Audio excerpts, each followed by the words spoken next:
মদন গা মোক ক্ষমা কৰি দি ৰাতুলে ঘাটা চুৰ কৰা নাই ৰাইজৰ আগত মই সকলো সঁচা কথা ক'ম। ৰাইজ আমি আচল ৰহস্য উলিওৱাত ব্যৰ্থ হৈছোঁ। মিছাতে আমি ৰাতুলক অপৰাধী সজাইছোঁ।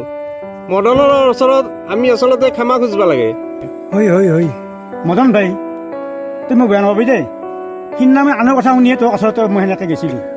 ৰাইজ মোৰ কিবা দায় দোষ হৈছে যদি মোক ক্ষমা কৰি দিয়ক আৰু নৰেন আৰু দণ্ডকো ক্ষমা কৰি দিয়ক। গাঁৱত বাস কৰা প্ৰত্যেক ঘৰ মানুহ আমাৰ এটা পৰিয়ালৰ নিচিনা, আমাৰ আপোন। আমাৰ মাজত মৰম শ্ৰদ্ধা সুখ দুখত ইটোক সহায় কৰা এনেবিলাক ভাৱ আমাৰ মাজত থাকিলেহে আমাৰ গাঁৱৰ উন্নতি হ'ব। আমাৰ গাঁৱৰ উঠি অহা ল'ৰা ছোৱালীবিলাকক ভাল কথা শিকাব পাৰিম। ৰাইজ আমাৰ গাঁৱত যাতে বিনা দোষত কাকো জৰিমনা বিহা নহয়। আমাৰ গাঁৱৰ দুটামান পৰিয়ালক ৰাইজে এঘৰীয়া কৰি থৈছে, তাহাঁতকো আমাৰ মাজকলৈকে আনবা লাগে। কিছুমান মানুহে ৰাইজক বিপথে পৰিচালিত কৰে, সেয়ে ৰাইজৰো ভুল ভ্ৰান্তি হয়। আমি সকলোৱে মিলিজুলি থাকিলে গাঁৱৰ উন্নতি হ'ব নে কি কয় ৰাইজ?